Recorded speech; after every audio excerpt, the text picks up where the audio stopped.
ಸಿಗಂದೂರು ಸೇತುವೆ ಸುಮಾರು 473 ಕೋಟಿ ರೂಪಾಯಿ ವೆಚ್ಚದಲ್ಲಿ ನಿರ್ಮಾಣಗೊಂಡಂತಹ ಅಂಬಾರಗೋಡ್ಲು ಹಾಗೂ ಕಳಸವಳ್ಳಿ ಸೇತುವೆ ದಿನಾಂಕ 14 ಜುಲೈ 2025ರಂದು ಲೋಕಾರ್ಪಣೆಗೊಂಡಿತು.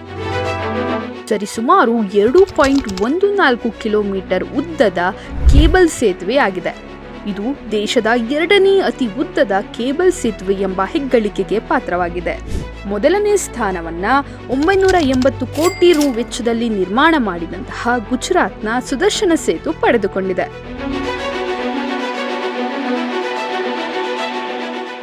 ಜಲವಿದ್ಯುತ್ ಯೋಜನೆ ಮಾಡಲು ಶರಾವತಿ ನದಿಗೆ ಅಡ್ಡಲಾಗಿ ಲಿಂಗನಮಕ್ಕಿ ಜಲಾಶಯವನ್ನ ಕಟ್ತಾರೆ. ಈ ಯೋಜನೆಯಿಂದ ಬಹಳಷ್ಟು ಅನುಕೂಲ ಏನೋ ಆಯ್ತು, ಆದರೆ ಇದರಿಂದ ಕರೂರು ಹಾಗೂ ಬಾರಂಗಿ ಹೋಬಳಿಗಳ ಹಳ್ಳಿಗಳು ಮುಳುಗಡೆ ಆಯಿತು. ಇದರ ಪರಿಹಾರಕ್ಕಾಗಿ ಒಳನಾಡು ಜಲಸಾರಿಗೆ ಇಲಾಖೆ ಈ ಹಳ್ಳಿಗಳನ್ನು ಸಂಪರ್ಕಿಸಲು ಲಾಂಚ್ ಅನ್ನ ಹಿನ್ನೀರಿಗೆ ಬಿಡ್ತಾರೆ.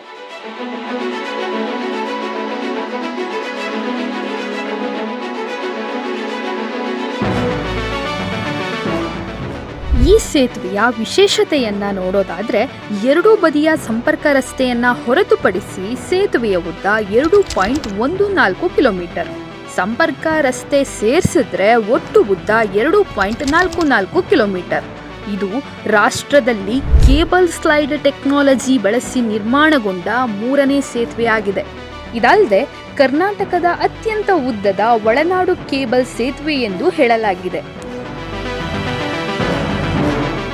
ಸೇತುವೆಗೆ ಮಾತ್ರ ತಗುಲಿದ ವೆಚ್ಚ 423.15 ಕೋಟಿ ರೂಪಾಯಿಗಳು. ಕೂಡು ರಸ್ತೆ ಮತ್ತಿತರ ಕಾಮಗಾರಿಗಳು ಸೇರಿದಂತೆ ಒಟ್ಟು ವೆಚ್ಚ 473 ಕೋಟಿ ರೂಪಾಯಿಗಳು. ಸೇತುವೆಯ ಭಾರವನ್ನ ಪೈಲ್ ಫೌಂಡೇಶನ್ ಆಧರಿಸಿ ನಿರ್ಮಿಸಲಾದ ಒಟ್ಟು 17 ಪಿಲ್ಲರ್ಗಳು ಮತ್ತು 2 ತುದಿಯ 2 ಆಧಾರ ಕಮಾನುಗಳು ಹರುತ್ತವೆ. ಸೇತುವೆಯನ್ನ ತಲಾ 12 ಮೀಟರ್ ಅಗಲದ 604 ಸೆಗ್ಮೆಂಟ್ಸ್ ಅಂದರೆ ಭಾಗಗಳನ್ನು ಬಳಸಿ ನಿರ್ಮಿಸಲಾಗಿದೆ. ಅತ್ಯಂತ ಹೆಚ್ಚು ಆಳದ ಸ್ಥಳಗಳಲ್ಲಿ 150 ಅಡಿಯಷ್ಟು ಆಳದಲ್ಲಿ ಸೇತುವೆಯ ಕಂಬಗಳನ್ನು ಪೈಲ್ ಫೌಂಡೇಶನ್ ಬಳಸಿ ನಿರ್ಮಿಸಲಾಗಿದೆ.